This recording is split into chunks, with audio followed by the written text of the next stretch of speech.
Congratulations, you found the PoDUMB for another consecutive week of action between the three men, talking about whatever quandaries that might come into mind during the episode. Hope you enjoy it with a big farce bit at the end. You're going to be in for a ride, but I hope you're hip to the jive, swing daddy, because we're in it to win it. Here we go.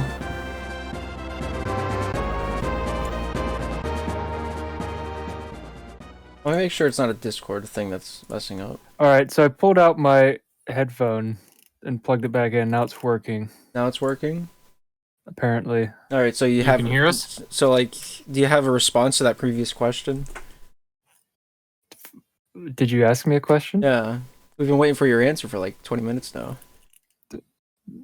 I mean, you told me to find love in my life. That wasn't really a question. No, I feel like it is. Well, the answer is That's a great answer. All right, wow. Oh, what a great start. Right? It's like, just like we never even it's like we never won't stop, can't stop, you know. Can't stop, won't stop, might stop. Yeah. I mean, we might. Probably not, though. So I have this bit to start off the podcast with, but I don't. Wait, if you're going, I'm turning this. Okay, No. I'm turning the Audacity on. I'm trying to figure out how I want to do it, because the bit is like I'll join the voice channel and I'll just kind of go, "Sorry, please ignore the fan in the background," and then it'll cut to like somebody like cheering behind me, going, "Whoa, yeah, yeah, PoDUMB, yeah." like that one guy that's always on the Eric Andre show. It sounded like you like were sent through a spiritual side of the toaster. I don't know what that audio was. Your mic didn't like that noise. Oh, sorry. So I'm just using my headset today. Do you think Craig will think it sounds bad? I don't know. What do you think It about that? doesn't sound that different. Yeah, Craig, what do you think? Now recording. Thanks, Craig. I mean, Alright,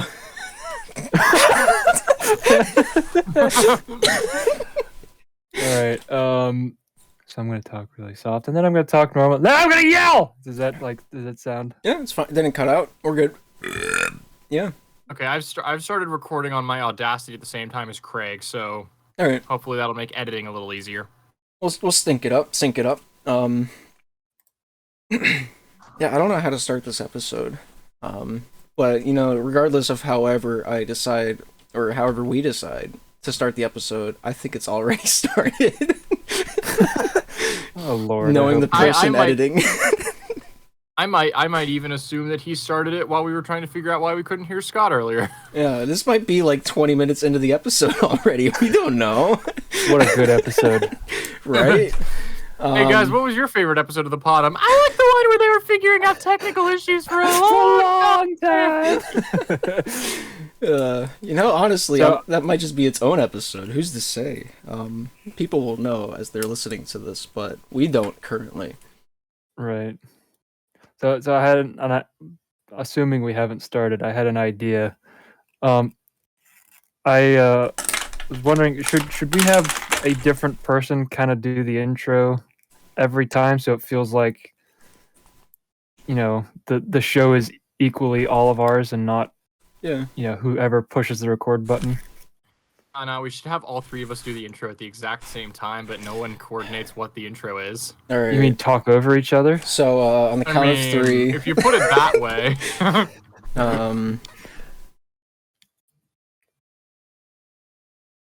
Hang on. Someone say something.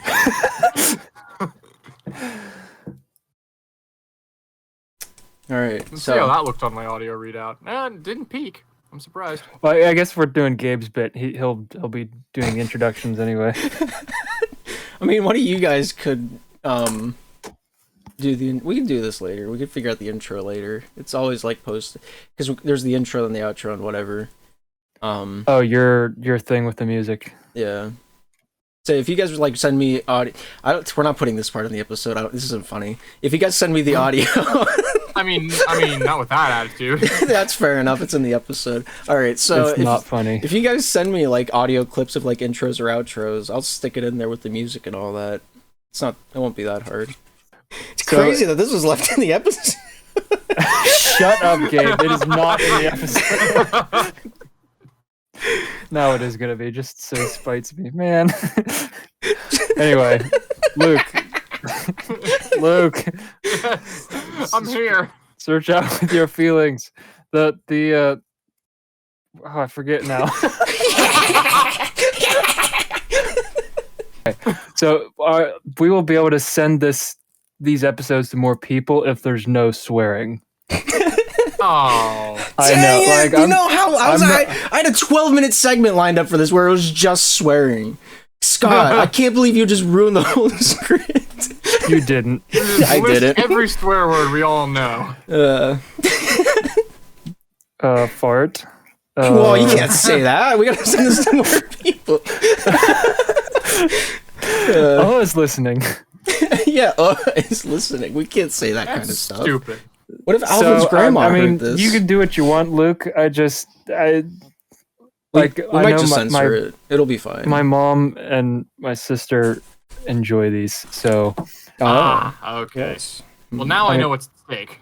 right. So, I mean, it's up to you, but like, Nah, no problem. No problem. I was able to send episode 10 to Rachel, and she said, because that one didn't have swearing in it, and Rachel said, my coworkers were just staring at me from across the way because they saw me. I was just laughing to myself while I was working because she was listening to the episode. Where does she Which work? one was episode 10 again? What's that? We went over the scripts for episode 10. Was that episode 10? Okay. Yeah. Well, it started with wine or cheese. Ah, That's yes. Classic. Oh, the one that I'm barely in. Okay. Well, I'll just leave the call now, guys. Thanks a lot. No. Well, if you don't need me, I'm just gonna go home, you know. Yeah, Shit. I see how it is. I'm already here. How did this happen?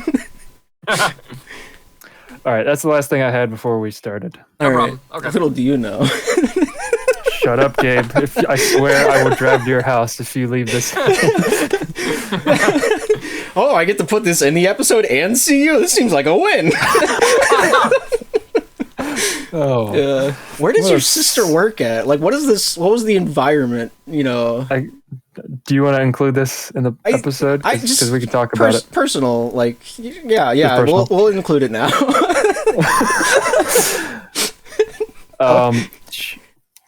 So my sister works at a.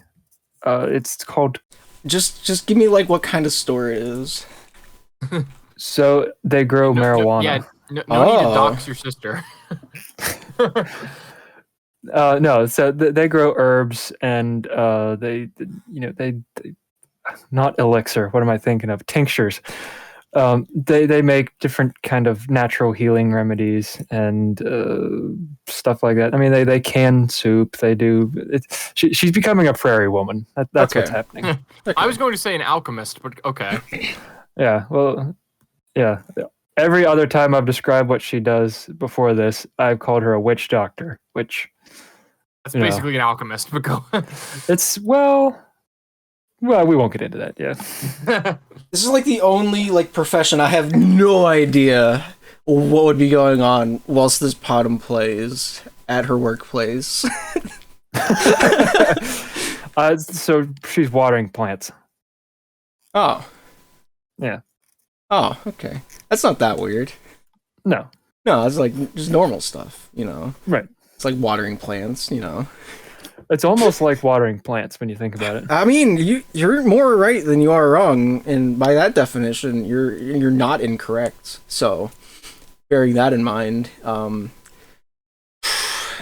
we like just kind of move? I don't know what to do from here.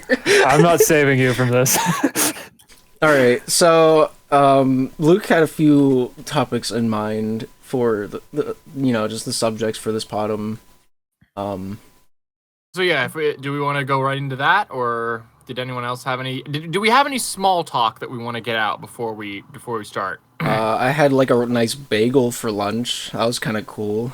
Tell us about your bagel, Gabe. It was round. There was, Was a it hole sesame in it. seed? No. This is like Oh. a plain. Good for you. It's like a white bagel, the superior kind, of course. Oh, I have small talk. What is this? Is this gonna be like a 5-minute bit where you whisper into the microphone? What? 'Cause- No, 'cause- only you would think of doing that. Because I thought of that. No. So Ryan got married yesterday. Yeah. Yes. Without me? He didn't invite me. Right? Yeah, Luke, we're in well, the same I mean- boat. Yeah, I don't know. I'm surprised he invited us actually, but in any case, on our way there, this is the like borderline Pennsylvania where they live. Mhm. Yeah. And so we passed a billboard, a giant electronic billboard that had the sentence, "White is beautiful." Oh, I've seen these. Yeah. And I kind of want to get your guys' response, but I was a little upset by that. Because like it does not, it shows no awareness as to why it shows no awareness why someone who is black could be offended by that. It's just worried about, it's only thinking about, whoever put that up is only thinking about themselves and how they feel they've been slighted by the other side's insistence in language changing, like, oh, you gotta call them African American, whatever. Just that whole type of dealio. I hope this isn't in the episode. No, I get it. It feels, because yeah, like I said, I've seen those posters before, and it feels very, somebody is just projecting all of their insecurity onto and just completely missing the point of certain issues. Exactly. It's like no one is saying that anybody is less important or less good of a person. I mean, unless they're a woman. Shut up. I Gabe. agree, Gabe. Go on. But it just stands. It seems like that's the kind of person that I completely picture as just like these darn immigrants ruining our countries, coming over and taking it. I feel like the person who put that up is unironically one of those people. He's unironically Uncle Lance. Exactly. I've met people, like, a lot of the Lance's characteristics came from people that I worked with and my uncle that I will not name because That's okay. just I don't want to out him. Sure. But and I mean, you can be friends with those people. In a lot of respects, I'm sure they're good people, but just something like that, just the idea of putting a billboard up is so petty. It reminds me of that one story that you told us or told me, Gabe, about your neighbor that put up a giant sign in your yard that says, "What is wrong with you people?" Instead of coming over and saying, "Hey, you did something that bothered me. Would you mind stopping?" Yeah. They just put a sign up. Putting signs up is like the lowest form of communication, and yet people rely on it because it strokes their own ego or something. I think it's more it puts a wall between them and the person they're saying it to, so they have that security, like Twitter. Oh, true. That's a good comparison. Yeah. I don't know. But I've seen the signs like that, and there's my reaction to that is just why? What do you think you're accomplishing with that? If I had the money to, I might start doing something like that. Do you know how many people would get upset at this? Well, you're memeing. But they might be also. No. But if they're not, no, because every other slide on the billboard, because it was I watched it long enough to see it cycle through. It was all Trump actually won. It was all that kind of stuff. Oh, okay. Could I get arrested for doing this and then putting "paid for" by Donald Trump underneath it? Because it's just paint on a board, right? I don't actually know. I mean, maybe. Can I would that count as perjury or hearsay or like I don't even know what that would count as. I don't know what this would be. I'm not going to do it for the record, but but you might. But I might. No. But if it happens, you know who to come to for your complaints. You know who to add on Twitter and say how funny it is. Right. It's like, like if you put up a billboard where you live, which is pretty rural. Yeah. No one, like all your neighbors would probably send you money or something. but I don't know if you did it on 79 or something when you're getting Pittsburgh traffic. Yeah, ideally. You know, you gotta hit your biggest audience. Well, like, so, like, if you, like, well, if you think about it, like, it would make the most sense. See? I should run for president. Can you imagine the podium? You've not said anything less comprehensible than what our current president has said. Exactly. I'm just going to say that. Like, sir, how do you feel we should recover from a national debt? Well, if, like, you think about it, and, like, if you, like, quantify the reality we live in and just think about the actions needed to take the necessary steps to nullifying that sum of money, just do it. Sorry, let me take it down. I'm free. You said it first. For 30 seconds. I'll censor it out because I completely forgot we were recording. Come on, man. I am not the first. I am not the one who's gotta be kidding. I was in the moment, alright? You went 2 whole episodes without it. I am vindicated. So, like, just send it or whatever. I don't know. It's just like debt bad, money good. Next question. Anyway. What were we talking about? So is there anything stopping me from just putting up a billboard with literally anything on it? Other than the person that owns the billboard? And I feel like if this person was willing to put those things up, what they're willing to put up is not an option. Well, I guess I could say it was right off of 422. So it's like a busy highway. Okay. Yeah. I don't know. Like me, I don't think, do people normally read billboards? I did. Like if you're a passenger, sure, but if like whenever I would drive for FedEx, I didn't read a single billboard that year that I was on the road. Interesting. But like the trip means from you're responsible. No, I wasn't driving. I was just bored. I was staring at the road the whole time. You just said you were driving for FedEx. No. Like I was the jumper. I wasn't old enough to drive. You gotta be 21 for that. I was like 20. But like whenever me and Caleb go to Sheetz every night or every other night or whatever, like we pass the same billboards. Because of that, each billboard is now a bit. Like there's the Christian one on 422, like, are you ready for Jesus ? And then it has like a couple verses underneath it with like the Jesus, the Messiah, the Savior statue kind of pose on it. And every time we pass it, you know, where we dropping Jesus? You haven't read it up in like 6 years. Where have you been? Oh my god, that is so cringy, and I look forward to seeing it on your billboard. Like it's just where are we dropping, boys? Just stuff like that. Like every billboard along the way that we've seen every night for like a year now. It's become a bit. Are tilted. They need the foundation of the cross to exactly not be tilted anymore.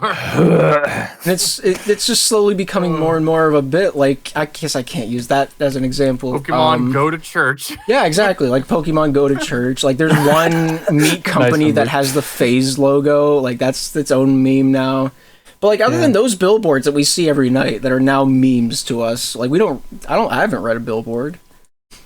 Yeah, and just from what you were saying there, that kind of reminds me of why I think I realized why that White is Beautiful billboard bothered me. It's because just signs in general are such a gross, profane, simple type of communication.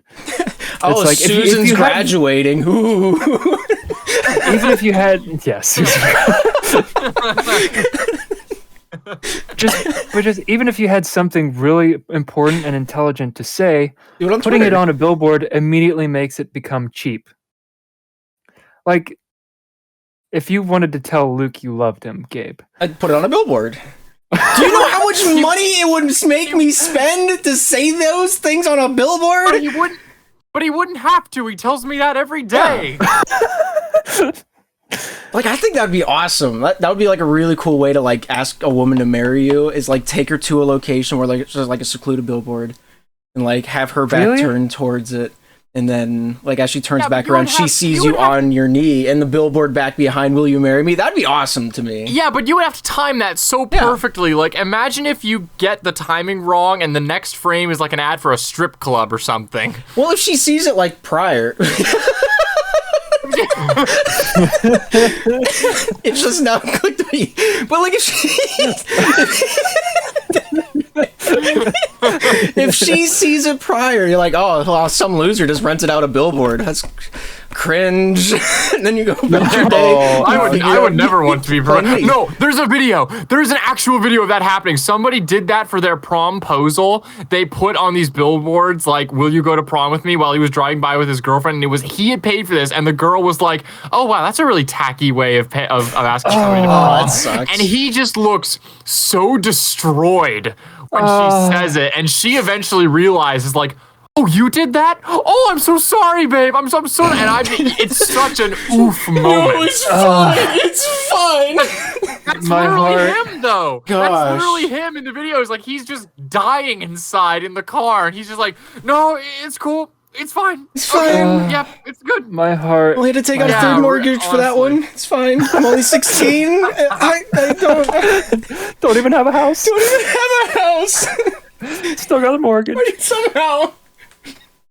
But so I am actually in the girl's shoes there. I would not like that is tacky to me. And it doesn't matter what you have up there. Like, so Marshall McLuhan was a media specialist. Who we've all heard of. I'm going to tell you about him, dingus. He will? Next time on the PoDUMB, fade out. Go to like the end credits. Like this is the end of the episode. Well, it's cliffhanger. All right, What we're an back. awesome Go episode. on. His famous quote, his famous saying was, "The medium is the message." And what he meant by that is that the tool that you use to communicate something affects the message. Sure. And here is... Oh, I absolutely agree with that. Well, okay. Well, here's a metaphor that's always been useful for me. So imagine that you're at a super fancy restaurant, like decor is 10 out of 10. The waiters are super polite. Everything's super expensive. It's beautiful. All that. Sure. And you order filet mignon. It's like that's a super high class dish, super fancy. Blah blah blah. All that. And I mean, it's meat wrapped in more meat. Is that really classic? Is that what that is? Hang on. It's literally a I'm gonna cut look of up a steak recipe. wrapped in bacon. What? Is it? Yes, because I've had it. Mignon. I don't know how to spell this. I've had filet mignon. It's Oh. not to sidetrack from the point that Scott is making, but literally filet mignon is just a very rare cut of steak wrapped in bacon. It is. It's good. It's good. Don't get me wrong, but it's very overhyped and very overpriced. So you order fancy dish at this fancy location. So yeah, it's a fancy dish. It doesn't have to be filet mignon. It could be caviar, whatever it is. Yeah, caviar, fish eggs, and poop. I gotta send you guys this picture. Oh no! I swear, if it's like Kermit or something.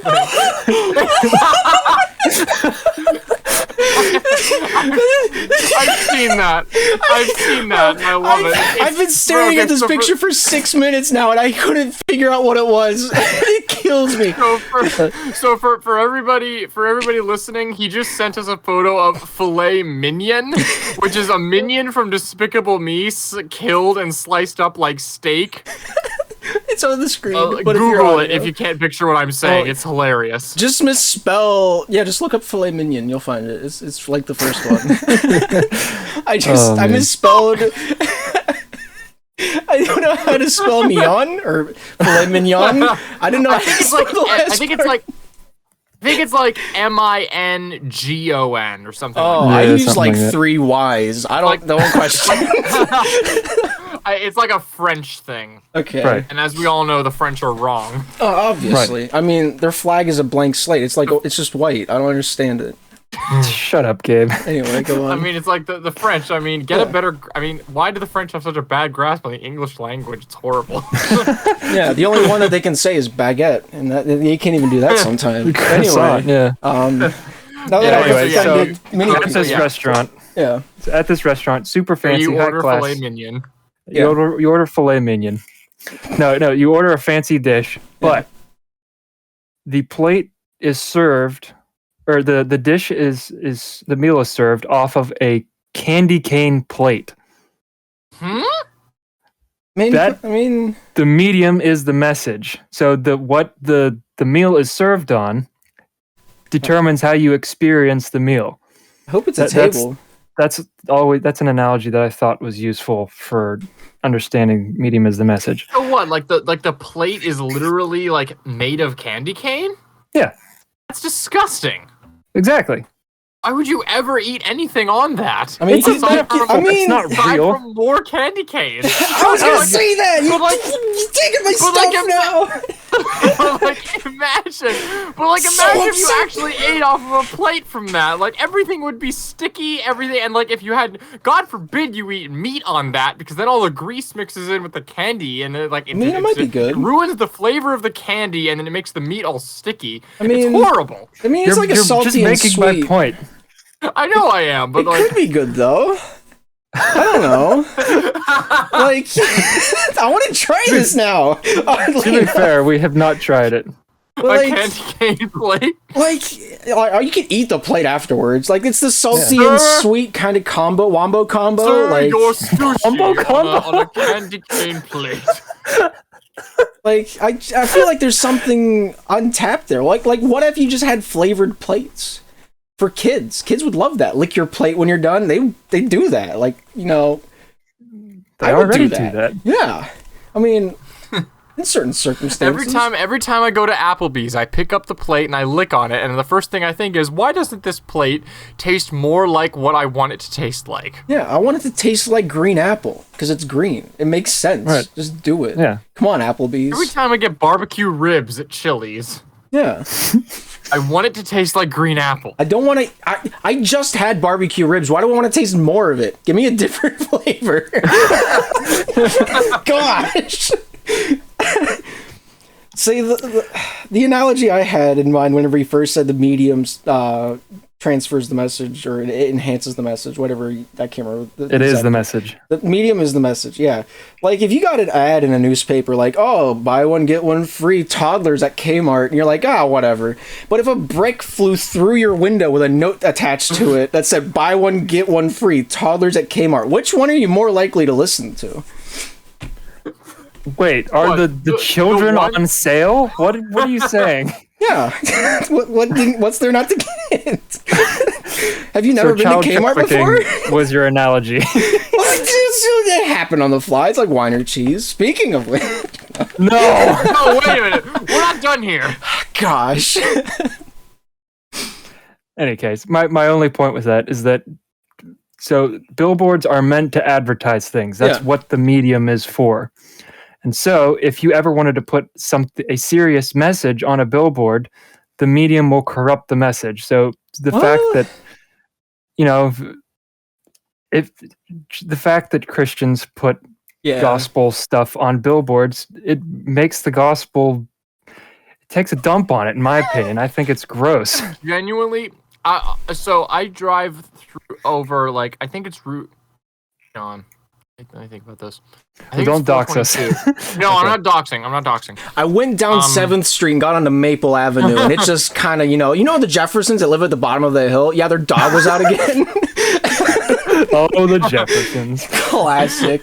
And then there was this lady on my right side, put your dog away! I gotta listen to the news and know my opinions! And then she, like, ran back inside. Sorry, go on. She came outside just to yell at you. It's like old men. But yeah, go on, you were driving. But there's a billboard. I go to cinema to go to see my movies because it's like it's just a better theater. Like the seating is actually elevated. Right. The screen is bigger. Yeah, I go there, and there's literally a billboard. I don't know if you know like the keep calm and meme. Yeah. But there is literally a poster on the way to that theater that is like keep calm and believe in Jesus.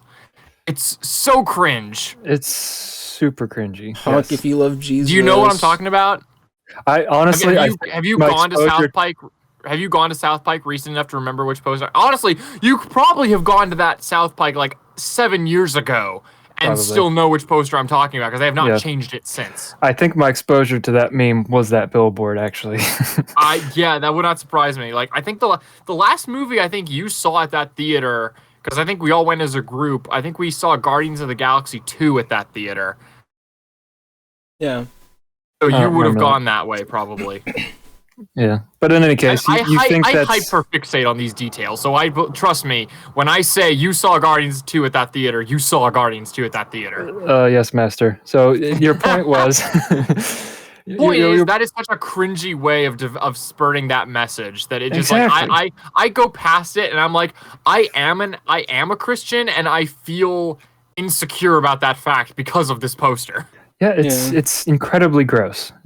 It's the same deal as like I went to Comic-Con a couple months ago and there were these two guys that stood on the edge of the street and they just stood there like screaming through a megaphone at everybody like, "You're going to hell for being here. Jesus is the only way." And literally like I went down the hill to avoid them and they were like, "Yes, you in your black coat, you can act all cool, but you're like, until you accept Christ." And like I wanted so bad to just walk up to them and just go, "I have been a Christian since I was 7 years old, and I am ashamed of that fact because of you two."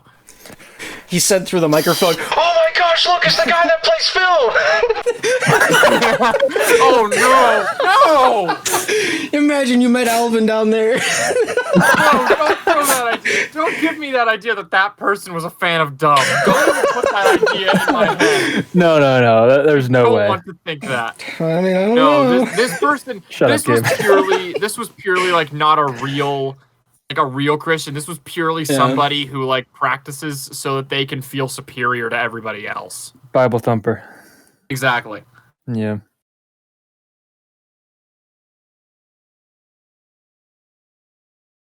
Yeah. Right. And you could even say megaphone is the medium. It changes the message of what they were saying. It's like the fact that you're just bellowing at people in the street. Like that's the tool that is used to get people out of buildings. And you like promoting a message of peace is not conducive to a megaphone. It basically states that like I'm not confident enough in my message for it to stand on its own. I have to be as loud as possible. I mean, there's a few messages that, that stands with. I mean, you guys probably have heard this example, but like Krusty Krab unfair, Mr. Krabs is in there.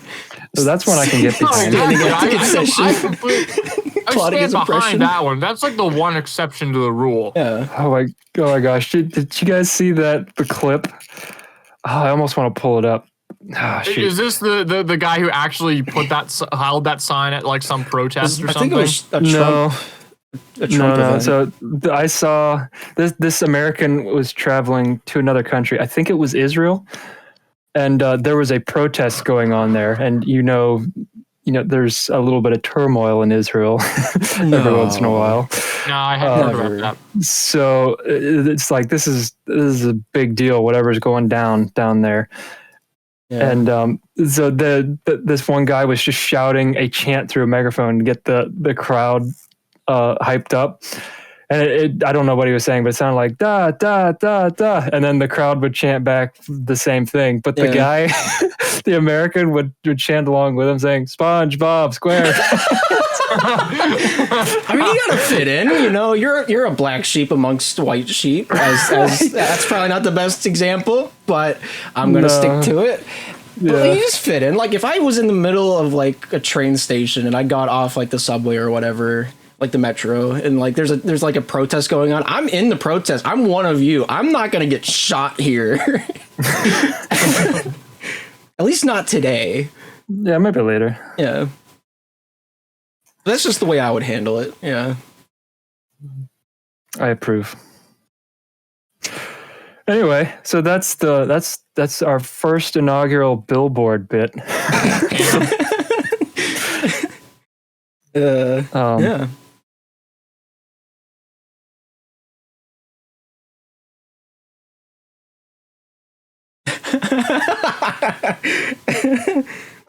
Yeah.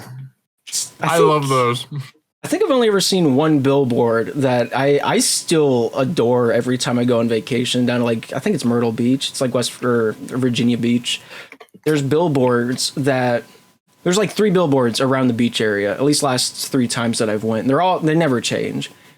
And they're all for an insurance company ran by this like Eastern guy. And his slogan is "Don't scream, call Akeem. For good heavens, dial all 7s." And his is 1-800 all 7s. And it's amazing. I love Akeem. I've never called him, but like, it was a great billboard. Like, if I got into an accident down there, I'm calling him. That's a good billboard, honestly. Yeah. Other than that, everything's kind of like, you know. The only reason it's a good billboard is because what he's selling is deserving of a billboard. Yeah. And the number is memorable. Yeah. Like, Everything not, rhymes. It's not like, oh, dang it, another Amber Alert. It's just good. All right, I can't say Amber got kidnapped again. Classic Amber. Didn't she just lose like a trial or something? Isn't she kind of busy currently? Oh no! Not this! Well, they got to do it again. They got to best of 3 it out. Like, Amber won the first one, Johnny Depp won the second. They got to go 3. That's just the way boxing works. No, she won in a court in like Britain where everything's they gotta go to Australia. Nowhere else speaks English. nothing is biased in America, don't you know? With the massive people outside, Johnny Depp. Yeah, really. No, they got to go to Australia. Nowhere else speaks English. They got to finish it off at, neutral territory. Wait, Amber won? Amber won the first Johnny one. Johnny won the defamation trial in America. The opposing party, because he sued it was like a newspaper or a tabloid company in Britain for defamation and like crap character and all that, and like he lost. Oh yes. And it was clearly like not to soil character, although at this point I think everyone knows she's a word I won't say because we've already established swearing is wrong. But it was clear that like the Britain trial was only won because Amber like slept her way through the legal process. I mean, as would I. Well, that goes without saying. I mean, that's how you got in. Never mind. No, don't. That's how I got my slapshot job. That's what I was gonna say. No, I know what you're gonna say, and everyone already knows that story. So, like, Yeah, right. Johnny lost the trial in Britain, but he won the trial that was held in America, the defamation trial against Amber Heard. I think he ended up getting, like, she has to pay him $15 million. I didn't follow it the at jury all. I just looked awarded- at the Spook one. That's more for Gabe. The jury awarded Depp $10 million in compensatory The amount compensation. gets lower and lower every single time I hear about this. Well, all right. So hang on. I have the amounts here somewhere. But he was also awarded $5 million in punitive damages. But because they had it in Virginia, it was dropped to $350,000 instead of $5 million because they have a cap on that. Okay. And somebody said something against Amber that was "quote unquote" a hoax, and so she gets $2 million of that 10 back from Johnny. Okay, I wondered why she was getting any money out of this, because like he won on like all 3 counts, didn't he? Oh, there's like a 10-minute video of all the accounts like being like read out. It's crazy. But I'm pretty sure he won on all of them. Yeah, every front he was like, he was in it to win. So like it. I was curious like why she was getting any money out of this deal if she was wrong on all possible accusations. Okay, so the lawsuit was Johnny Depp suing Amber for $50 million because of a 2018 bit she wrote for the Washington Post. Amber is countersuing for $100 million, which is double what Johnny Depp was doing. And she didn't get 98 if you of needed those any more million. signs that she was a narcissist. I mean, in her defense, like if you're gonna go big, you're gonna go home without 98 of those million. That is not what I meant to say, but here we are. You failed successfully. I don't know how. This is all being discussed because I asked if there was small talk. Let me just point that out. I don't know how this happened. We're just kind of here now. Right. But yeah. Well, like Johnny Depp's final words on the trial were "truth never perishes," but he said it in Spanish, so it was cooler. The only thing that could have been cooler was if he'd said it in Latin, because everything is just objectively. He might have. cooler I don't in know what Latin. language this is. Well, what was the exact quote? What was the exact quote? Maybe I can recognize it. Veritas namquam perit. Oh, that's Latin. That sounds like Latin. All right, Yeah. so like it's Veritas, cooler yeah. now because I don't know what languages are other than freedom. That's what I said. Everything is objectively cooler in Latin. That's Yeah. why every time a series needs like a language to portray their magic, they always go to Latin. Yeah, Right. Because everyone who spoke it is dead. No one can double check. It's not culturally offensive if the culture is dead. Isn't that a bit in this next farce page? Is it? I don't can't know. remember if it is. I don't or read our not. scripts. It's a GIMP Yeah. line. It's roughly. I look towards at them the that. day of and then say, man, this isn't good. Let's change this. Yeah. I'm a bit of a diva on set. Yeah. No, don't disagree with me or anything. No. Well, I thought you were talking about mean, me. Oh, no, I was talking about me. Oh, As okay. with all things. As we all notice, Scott is Oh, definitely. yeah, so you are a diva.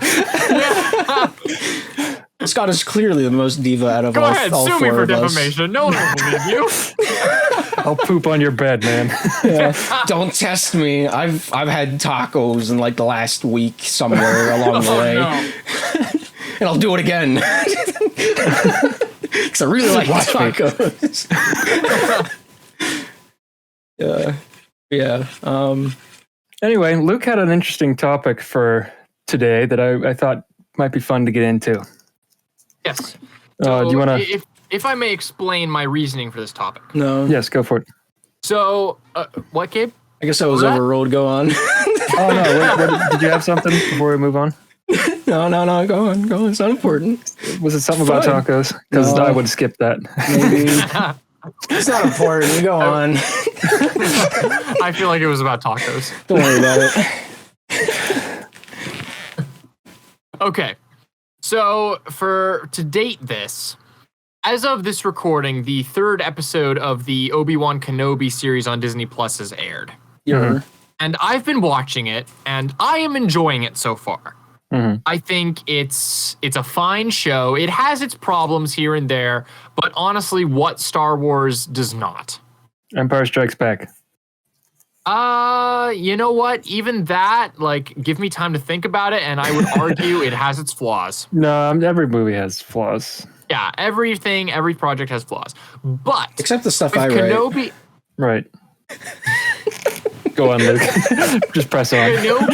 Kenobi specifically has been coming under fire very recently by certain groups, not everybody, Yeah. but by certain groups have been calling it a character assassination of the character of Kenobi, Really? which Okay. personally I disagree with. Yeah. I think the show is doing fine. Like, considering what all the character has been through and like what all the character has done, I think the way that he's being portrayed in the show is fine. Like, there are certain things that don't make sense. Like, there are certain things, I will concede this, there are certain things that like that aren't consistent. Like, he makes a very specific point that he's willing to train Luke when he comes of age, but he's also still unwilling to go out on these missions that are needed, and it almost seems like he's making an excuse. That, I will give you, is inconsistent. And like, there's a whole theme about like he cuts himself off from the Force, which is the What? thing we've seen. Yeah, they make that a thing. It's dumb. And like I said, there are things about it that are inconsistent. I will give you that. But the reasons behind it make sense, at least to me. But there are people that are calling it like Last Jedi level character assassination, like the way that Luke was treated in that movie versus how he'd been portrayed before. Sure. And, which can I micro jump in? rant. Okay, go ahead. Well, what is the basis for their criticism? Well, I'm Because getting I've not to that. seen any. Oh, okay. No, I am getting to that. So I have to disagree because with the assessment that Kenobi is a character assassination. Because with Last Jedi, when you're using that specifically as a topic for character assassination, that movie had Luke giving an unrealistic response to an unrealistic situation. Like, it was not consistent with his character that he would give up on Ben Solo just based on one assumption that he would be evil in the future. That's not something Luke would do.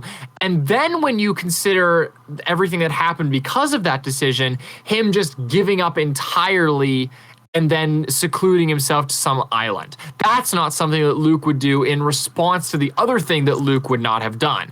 That truly is character assassination, because the Luke that we know didn't give up on Darth freaking Vader, the guy that had like killed all the Jedi, the guy that was like the face of the dark side at that time. Yeah, he brought Luke balance. did not give up on him. And meanwhile, in Last Jedi, they're suggesting that he gave up on his own nephew because of like one thing that may have happened. That's not something Luke would do. Couldn't agree more. Yeah. So that truly, Last Jedi truly was character assassination.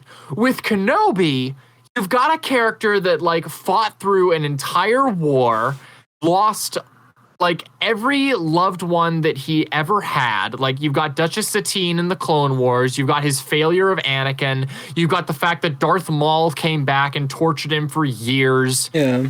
Because of like that well, you know, because Maul was the one that killed Satine, you know. Maul like psychologically like He never had closure Maul for it. psychologically like tormented Kenobi for years just because of the events of Phantom Menace.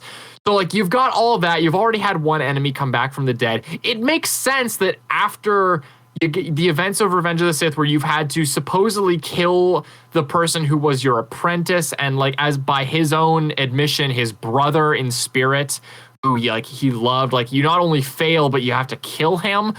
It makes perfect sense that he would seclude himself to this desert planet where this child that has been left in his charge would be, and not even entirely to his charge. Like, he sent him off to his family the first chance he got by Yoda's instruction.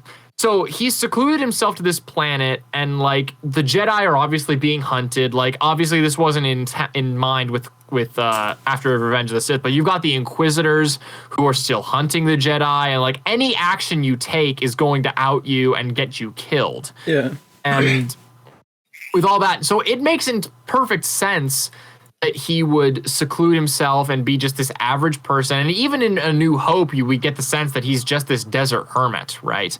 So are you still getting to the why people are mad? Yes, I am. I'm taking the long way, but I am getting there.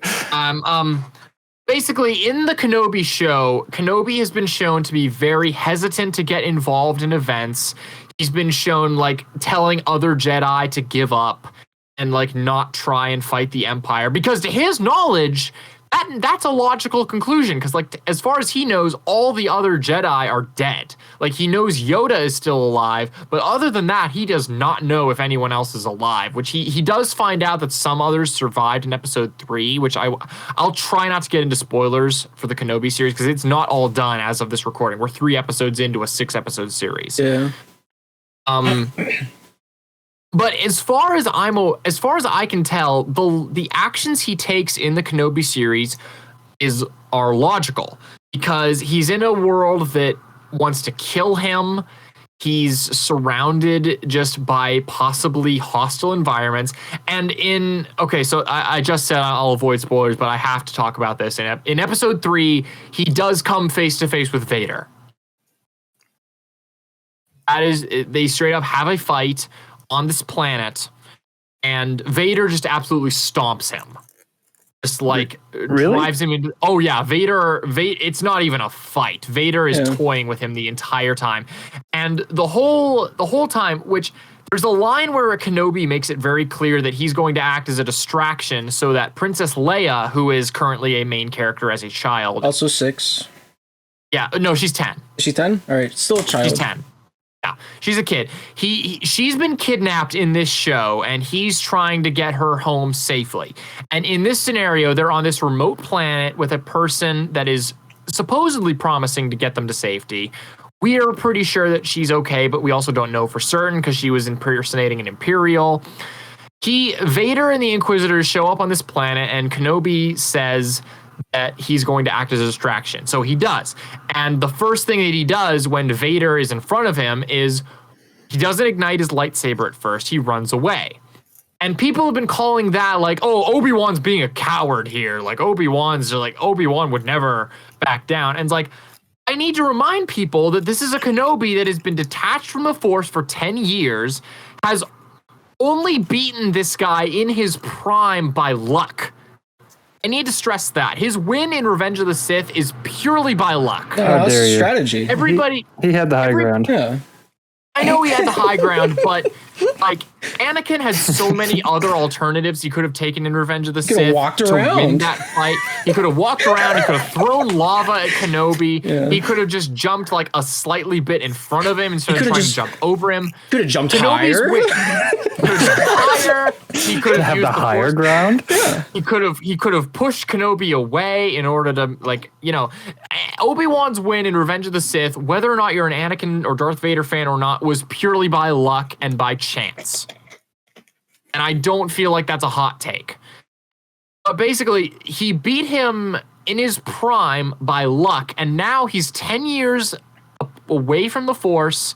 He's 10 years out of practice. Like the series straight up shows that he's buried his lightsaber for 10 years. So he's not been practicing. He's not been in his prime, and he's facing Darth freaking Vader. Yeah. Who, again, for all the reasons previously established, Darth Vader's been spending like 10 years like killing other Jedi, and in his prime, like channeling the dark side, channeling his hate and resentment. Of course you're going to run. Yeah. So that's the criticism, is that he ran away. the biggest criticism I've seen is that like he's not entirely willing and able to just jump into a situation unprepared that he did not know was going to happen. To leave the post that he set himself to, and that he ran away from Darth Vader, who canonically is like the most terrifying Sith to ever live. Yeah. And everybody's calling that like character assassination. Like Kenobi would never have done this.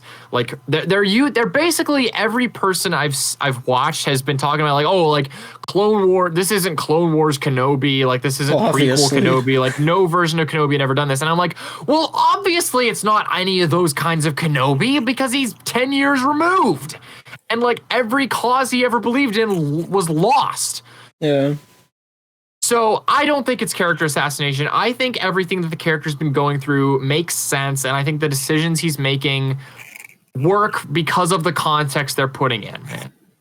But basically, the question I wanted to ask you guys, because of this issue, was there are certainly characters that are like legacy characters from like nostalgia and past who have been brought back into the limelight, who definitely have been ruined by modern writing. Like I mentioned Luke Skywalker in The Last Jedi. He definitely was just destroyed and a shell of his former self. There's been a modern iteration of He-Man, who was What? just, Really? yes, there was a Netflix He-Man series that just Oh, brother. ruined the character.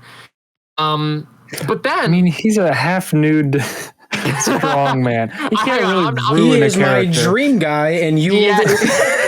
you will refer to yet- him as such. All right, so yet they Gabe's found a dream way. guy. Found a way. But you also have other characters who have been around since like the 1950s. Like you have Batman. That's a character that's never really been done wrong. Like they just this year had a Batman movie with the Robert Pattinson one, just to clear up any confusion, which to me was a terrific representation of the character. Like nothing in that movie really made Batman weak or made Batman worse of a character. And the other example I threw out was when Spider-Man No Way Home came out, they brought back the previous actors who had played Spider-Man. They brought back Tobey Maguire and they brought back Andrew Garfield. And both of those characters were treated with respect, and they were treated, you know, they were given reasonable continuations of their story arcs that, when you take their movies into consideration, makes sense. Sure. So my question to you, I'll even say it recently with Doctor Strange 2, spoilers. They bring legacy characters back to a certain degree. Like they bring Patrick Stewart as Charles Xavier back. And while he, as well as the rest of the Illuminati, in my opinion, in that movie, go out just like wimps, like they are taken out with no respect given to their characters whatsoever, I still think Patrick Stewart was done well in that movie. Yeah. So my question to you, why do you think that some legacy characters from nostalgia are treated with their due respect and are treated as the legends that they are, while others are just drugged through the dirt and only used as mounting posts for new characters? Well, the easiest answer is money. I mean, I don't know enough about the intricacies around the Star Wars group to know if everything was Kathleen Kennedy's fault or none of it, or I don't know all about that. But they knew they would make a lot of money pretty much no matter what they did to the Star Wars characters. Like Leia can force pull now, even though she's never done that before. It doesn't matter what they would do. People would still go. And so money is maybe the first easiest answer. Specifically with Kathleen Kennedy, there seemed to be perhaps a political bias present, like the whole, like the female empowerment dealio seemed to be a factor there. Not least because they made the main character a woman. So I don't know where I'm going with this, but so I don't know. It's an interesting question because it seems arbitrary between properties. Like why is one treated well and another not? But the one pattern that I picked up on while you were listing all that out is that most of the characters that you were considering to be accurate representations are courtesy of Marvel, which to me is an indicator that Marvel has figured out a way to make money off of honoring a character's legacy, and the other ones have not. But here's my question then, because the majority that I listed were Disney-owned properties.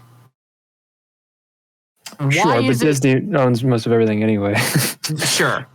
But with Marvel and Star Wars specifically, why would Disney allow Marvel to treat their legacy characters with respect while Star Wars can drag them all through the dirt?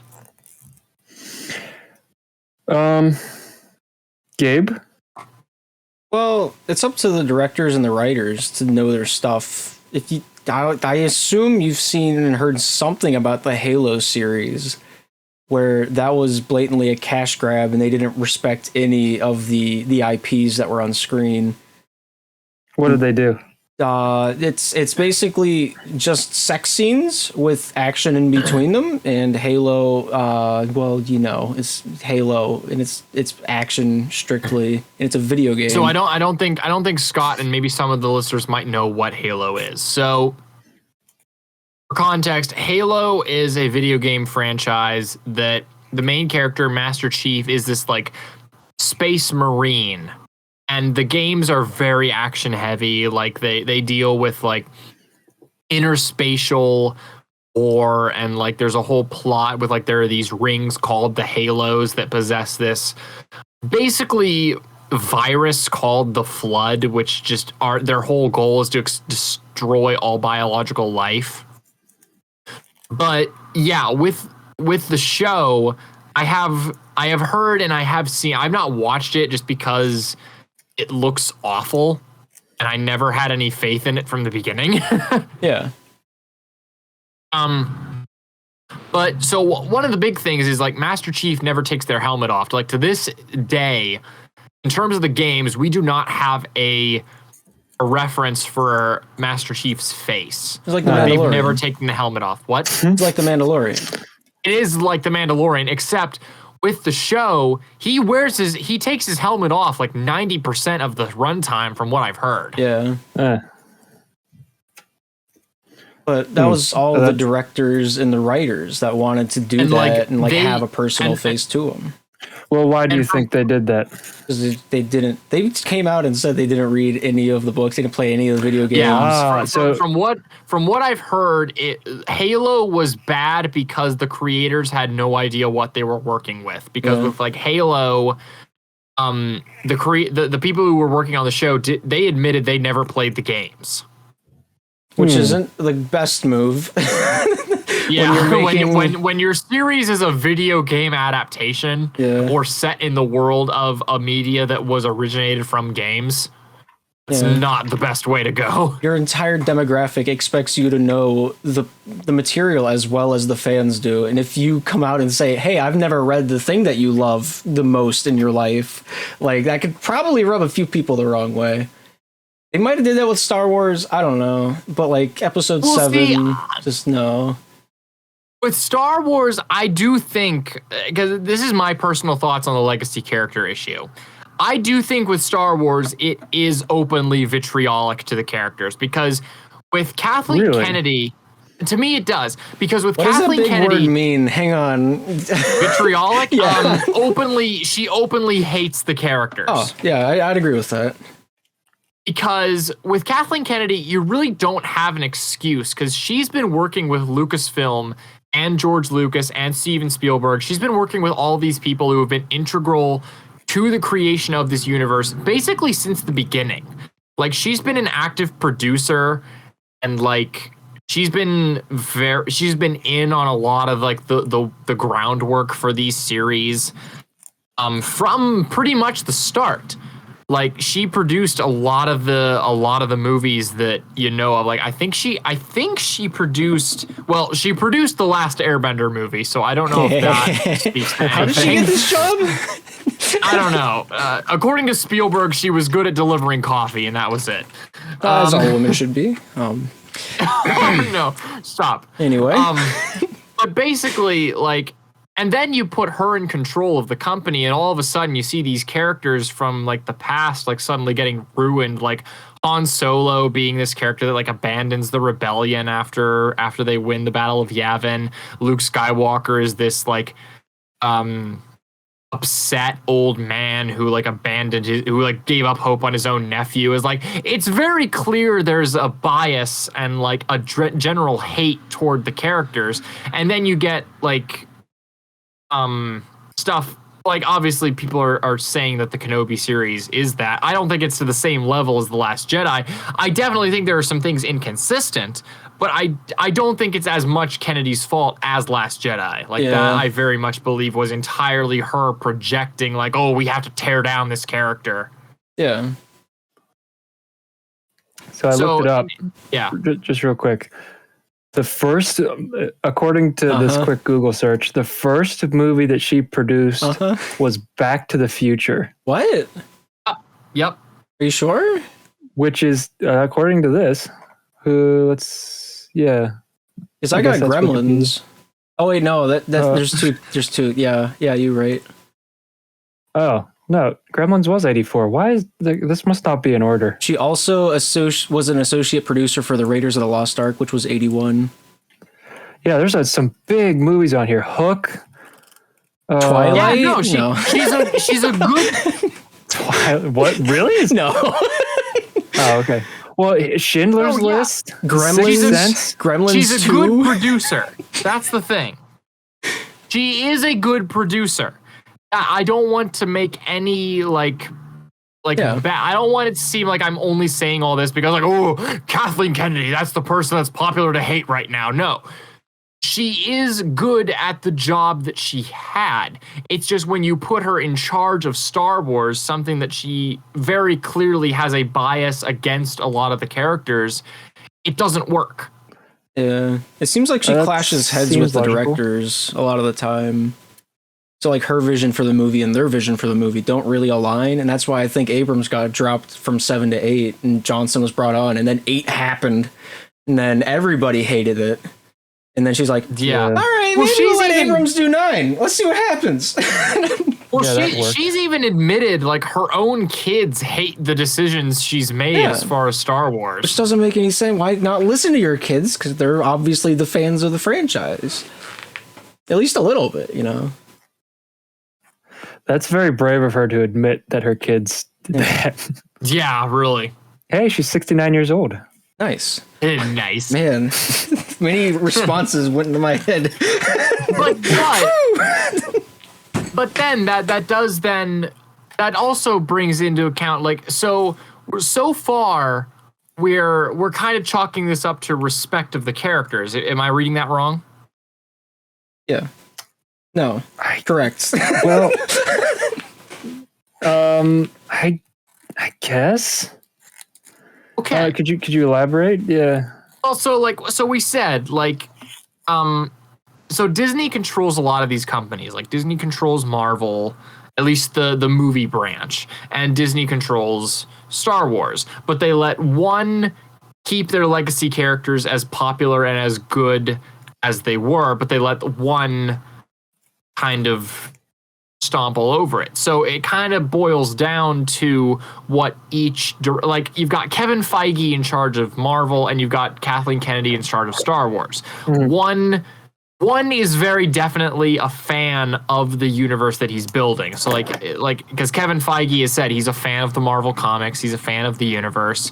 Whereas with Kathleen Kennedy, whether she says it or not, clearly has a bias against a lot of the characters. Yeah. So from that perspective, you get kind of an idea of one respects and loves the characters in the previous portrayals and one does not.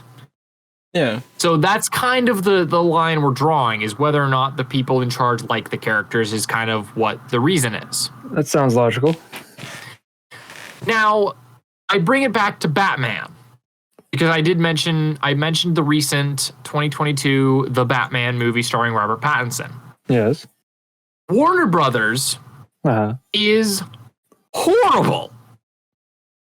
I will put this on record. Warner Brothers. It is. Warner Brothers is a terrible, terrible company in terms of how they treat their properties. They made Space Jam 2. Which is amazing. I love No, that it's movie not. I've never seen. So- Second it's best not. movie right beside Gremlins 3, The Gremlining. Okay, Gabe, What? First of all, Gabe, I object to your use. I object to you making this comparison and not saying the first best movie is the first Space Jam. No, it's Yeah, obviously missed Shark opportunity. Tales 2, the video game. The That's movie. my No. favorite movie. That's not real. Stop pretending that it is. It is real.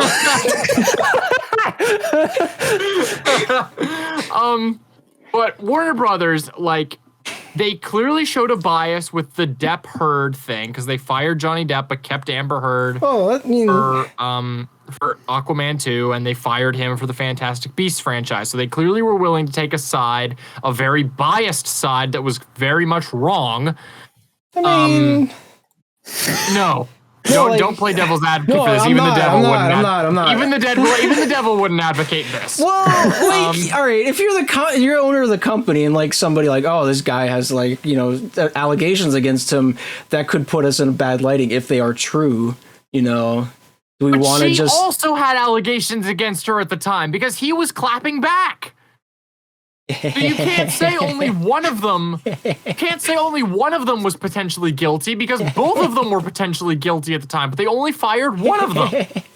That is true. Yeah, you got a point. Never mind. Go on. So Warner Brothers clearly. So from the political side, they clearly took sides. Even if you take that side out, they aren't treating the Snyderverse, like the current DCEU, with respect. They're basically canning the versions of the characters that people actually like. Yeah. Like they have no visible plans for Henry Cavill as Superman, even though he's basically the fan favorite right now, which I admit, I too think he's a good Superman, and I think he got shafted with Man of Steel and Batman v Superman. He did not get a good chance to play the role, but they're still canning him regardless. I'd make out with him. And Affleck has kind of willingly stepped out, but they're still kind of erasing his Batman. You have Warner Brothers, basically the worst, who treat their characters with like just the worst reputation ever, but Batman still gets good products. Like you have the Dark Knight trilogy, you have Batman as easily the best part of Batman v Superman, and then you have the Batman movie with Robert Pattinson, all of which are good. So why, even though this company clearly does not respect its properties, why does Batman still get good treatment, even though, like we discussed, even though the majority of these legacy characters, their treatment gets is dependent on the company or the owner's respect of the character? What is it about certain ones that gets this preferential treatment? Like, why does Batman get good treatment? And I don't think it's entirely because of money. Well, Batman, I don't watch movies, and I've only seen probably a fifth of the ones we've mentioned so far. But like, people thought the Batman segments of Batman v Superman were the best. I thought that whole movie was just a barrel of laughs because it was so bad. The whole movie in general as a product is just a mess. But a lot of people, like, there's a fight scene in that movie where Batman takes on a whole warehouse of people. Yeah. It's regarded as like the best Batman action sequence to date. Now, I've read that since, like, that's not a character. Fighting is not really a character trait, at least not a strong one. I mean, but it again, is when it comes to Batman. even his character is rated pretty well. Sorry, go ahead, Gabe. It's a character trait when it comes to Batman, because you want to know why? Why is that? Because he's don't say Batman! Did he just leave the room? Did he leave the room? I think he stood up and said that and then just left the room. He's probably looking for an excuse to go pee. Honestly, I'm probably going to be looking for one of those. So I'm struggling to find something intelligent to say about all this because I have not watched all these. Admittedly, you have not seen the Batman. Yeah, no, I've not seen the new Spider-Man. I've not seen Obi-Wan. I've not seen any of this stuff. And I've not seen a DC superhero movie since The Dark Knight Rises. So, well, that's not true. I saw Man of Steel. Oh, you did? I did. It was all right. I did not know that. Yeah, it's okay. Like, I people hate on it, but like, I think it's okay. Yeah. Although Superman does kind of fall into this character bastardization discussion that we could have, because Man of Steel Superman, like, a lot of people say like he shouldn't have killed Zod and stuff like that, and everything with that, which I kind of agree with, but at the same time I'm like, it's a new Superman, like he doesn't like know the extent of his powers and everything. I don't know. Man of Steel is one of those weird topics for me, but go on. Sorry. I mean, that's basically all I had. I don't know, like, why Batman. I guess my point is, I don't think Batman has escaped like you are kind of suggesting. I think he has gotten the same kick in the pants. And I say that having not seen Justice League or Batman v Superman. But I don't think he has escaped the way you are claiming he has. So he's gone through enough like changes that he's been like through 3 different iterations of Batman with his different morals and such. Like, Adam West isn't, also Christian Bale. Yeah. Also, you mentioned Justice League. That's a fun one because I have a whole like a character analysis thing in my own head where like I don't think Batman belongs in the Justice League. I love Batman. So his what? I love Batman. Press on, Luke. Basically, is the way Batman is portrayed in the Justice League movie, even if you've seen the Snyder Cut, which is objectively the better version.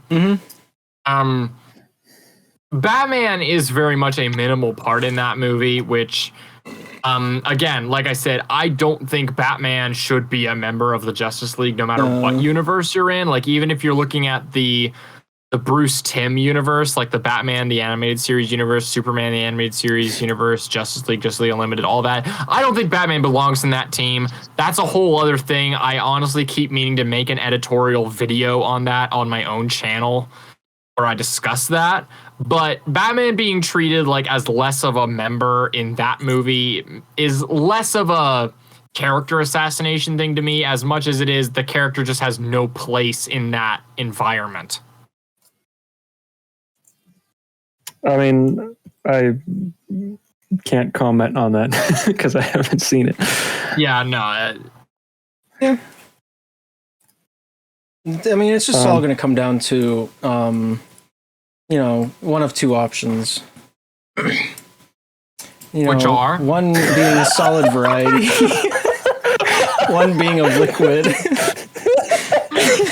James, if we're going right from this, I have to pee if we're going right from this into wine or cheese. Okay, so he approaches Scott in the meantime. Gabe, wait. And he says to Scott, "Are you being serious? Are you going right into wine or cheese with this? Are we going to end this without an actual resolution?"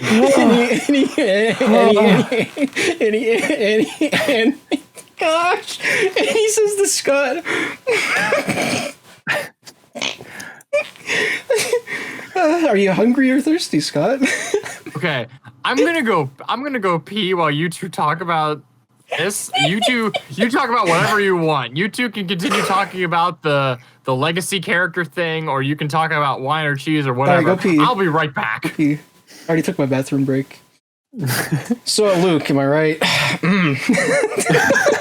Yeah, we can cut this out if you want to.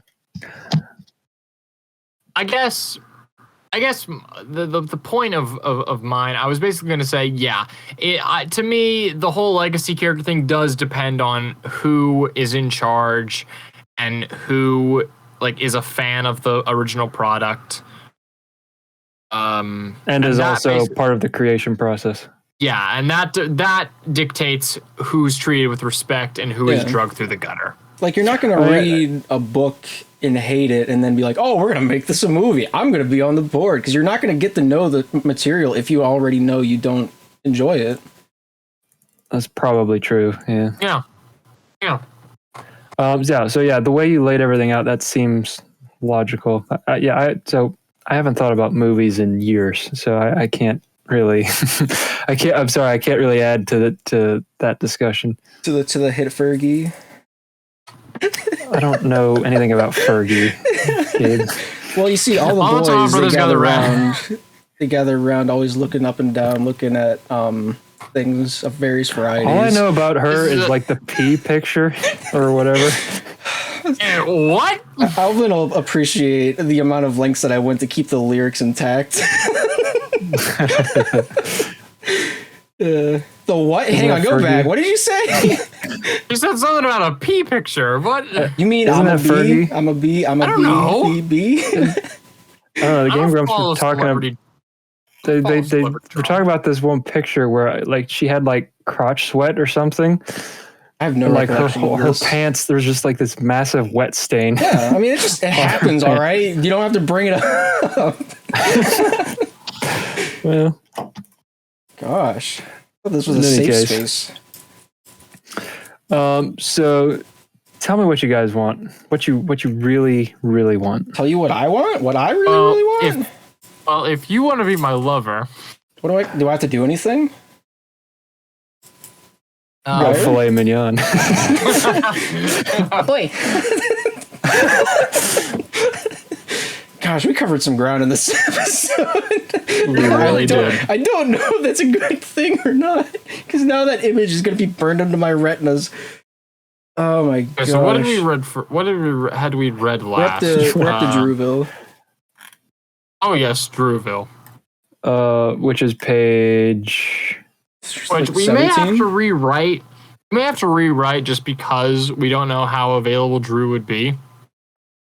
I mean, that's really like Drew's main only scene. Yes, Luke, but it would involve like so much. Luke, you're gonna be happy about this. So in the shared document thing with judge of that. with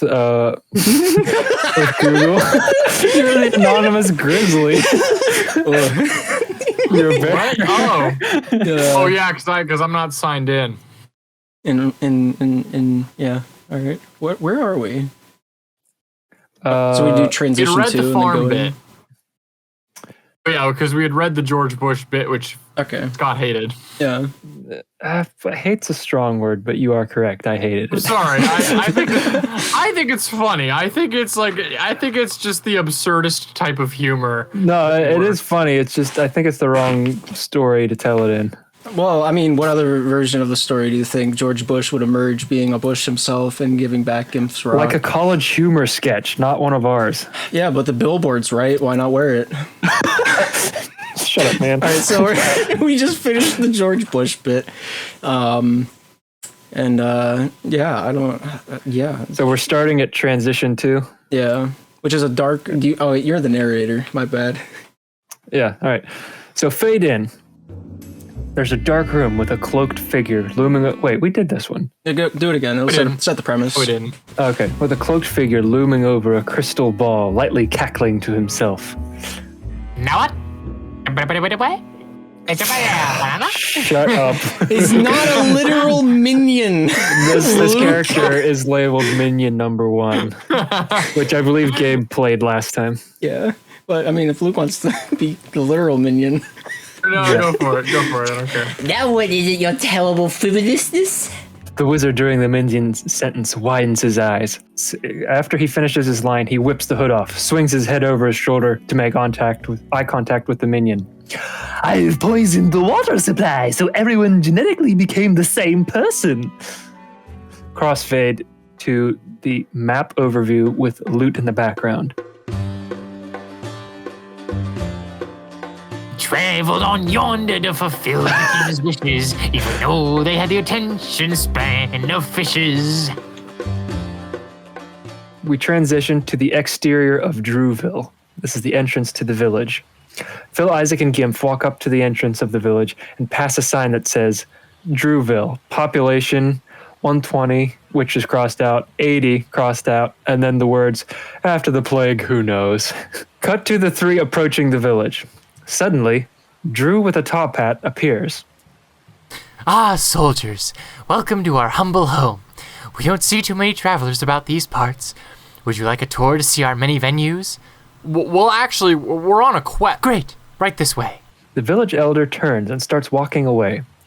Isaac and Gimp are quick to follow, but Phil pauses for a moment, then joins the others. This is the bank. Here we keep tabs on who owes who what. Here's the town hall. All the important decisions are made here. Then here, we're at the jail, or as we like to call it, Jasper's bedroom, as he is a permanent resident. What did he do? He ate a rabbit. So? With his feet. Oh my. The blacksmith will sharpen your swords free of charge as a welcoming gift. Here's my house. Don't touch my flowers. If you do, I'll cut off your legs. That wasn't a joke. And there's the store. Inside, you can find any food that your heart could possibly desire. Oh, do you have mutton? No. Come now, this way. Side view of the 4 walking down the street. But all this is made possible because we here believe in ourselves. If you don't believe in yourself here, you would be better off being dead. So this is where we hang the non-believers. Zoom out, show the nooses. Cut back to town hall. That will conclude the tour. So, if you'll be so kind as to excuse me, I have to get ready for the big town meeting. We have to figure out what to do about our water supplies and rations for the winter. Well, I don't know about you guys, but I am starving. Let's go get something to eat. The gang enters the shop. Shopkeep, faintly from the back room. Just one moment, I'll be out in a jiffy. Make yourselves at home and look around if you'd be so kind. Phil, Isaac, and Gimp disperse through the store and look around the few aisles there are. Phil eventually comes back to the counter with a loaf of bread and a basket of other baked goods. Popping up from behind the counter is Drew with a bandana on. What? I thought you had to get ready for the town meeting. Nonsense! I'm not the elder or anything like that. Now, let's see. That'll all be 12 coins. Phil confusingly hands over the 12 coins. Show Phil walking out of the shop with Isaac and Gimp. Well, that was strange. Let's go to the bank. I have some questions to ask the teller about this lane since the elder's busy. Cut to them walking into the bank.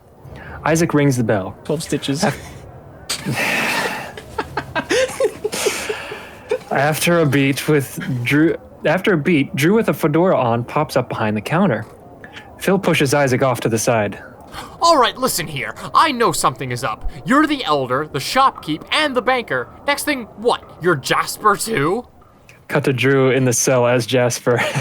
Well, how do you do? The name's Jasper. You got any money? No, he's not real. I refuse to believe it. There is no way this entire village is the same person. Cut to town meeting. In the town hall sits a long table with chairs on each side for each respective member of the town. All of them are Drew with various appearances and clothing.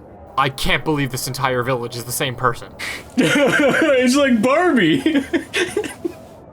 Shush! If you're going to be in here and not be part of the board, you must be quiet or get out. That's the rule. No! I want answers! Now! A large Drew steps into frame. He's Bouncer Druno and cracks his knuckles. Fine, we'll wait. Now, as I was saying, just like you all, I too was once my mother.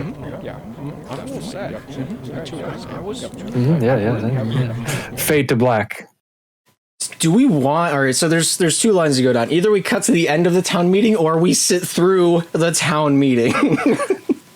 On one hand, I feel like if we go through the town meeting, that makes Phil's outburst about the whole thing being just so boring really makes sense. Yeah. On the other hand, do we want to sit through? Cutting it all out would just I don't know. For the purposes of reading through the podcast, I feel like cutting would be the better way to go, but at the same time, that does take away from the "this is so boring" line. So the town hall meeting is 8 pages of just town hall meeting.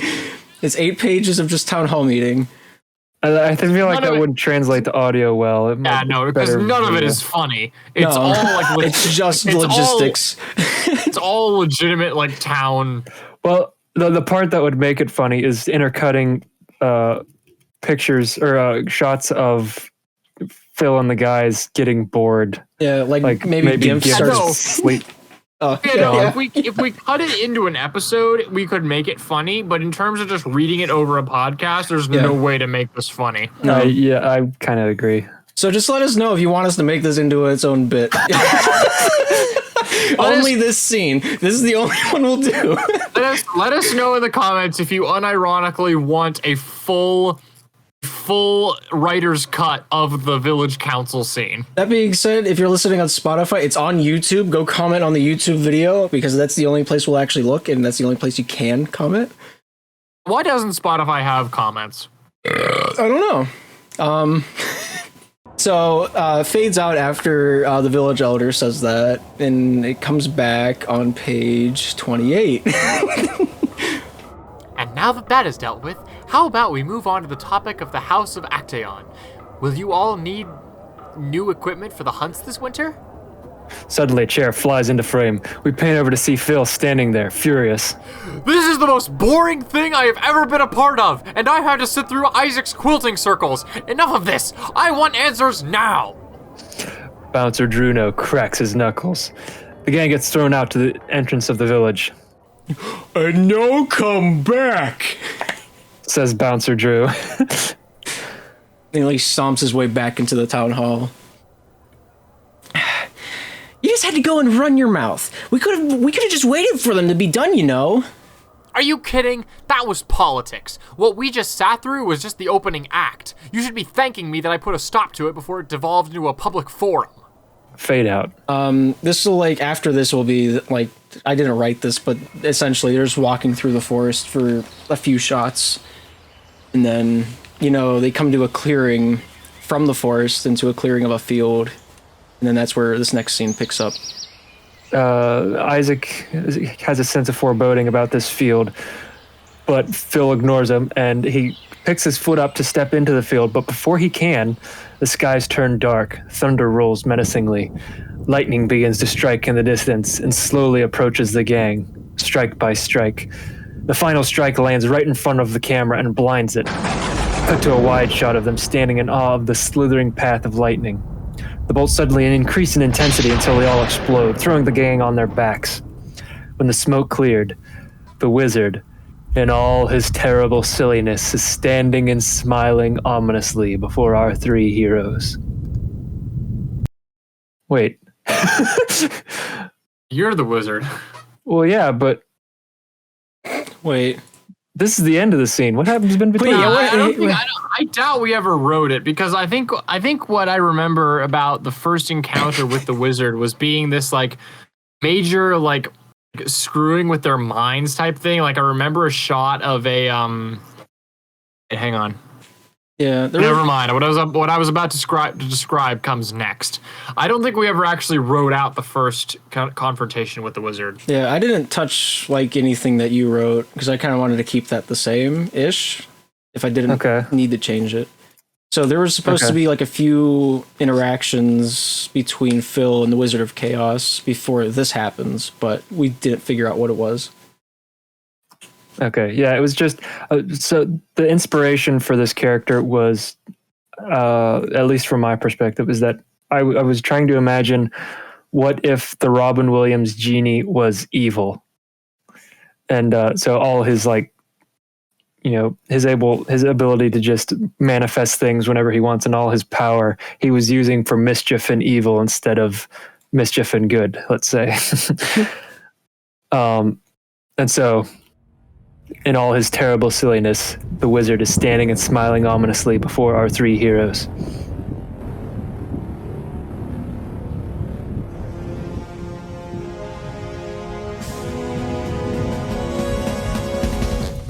Well, I'd better be going now.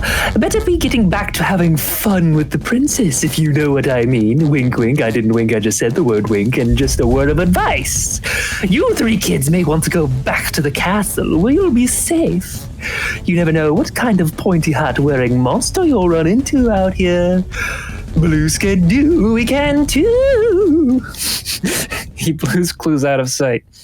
When he's out of sight, Phil, in his frustration, calls after him. Oh yeah? I think we'll be perfectly fine out here. You hear me?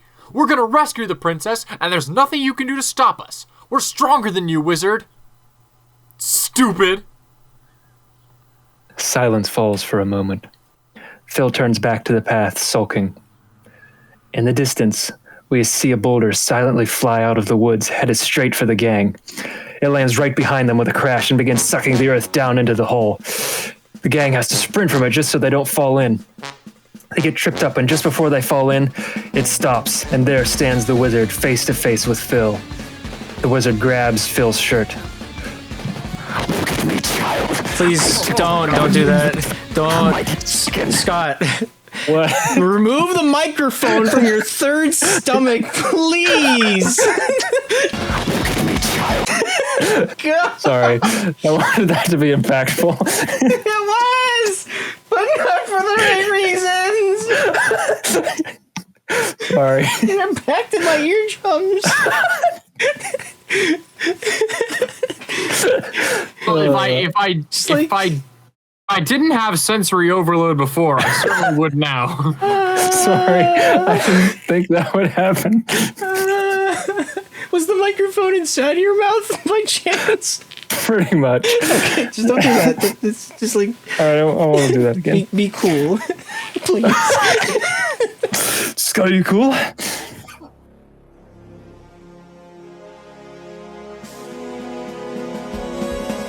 Look at me, child.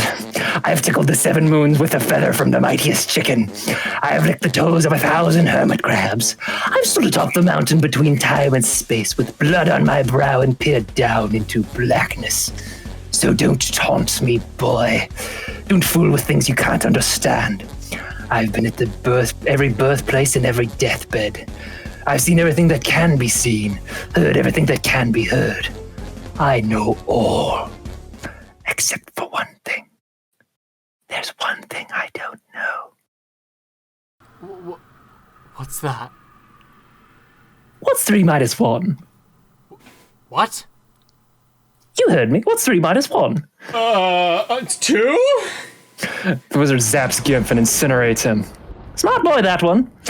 He cackles and frolics away from Phil and Isaac until he grabs his nose like he's going to jump into a swimming pool, jumps into the ground and disappears. Lightning begins striking randomly throughout the field. Phil and Isaac sprint from the field towards the woods. Right before they enter, Phil whirls around. Gimp! No, don't go out there!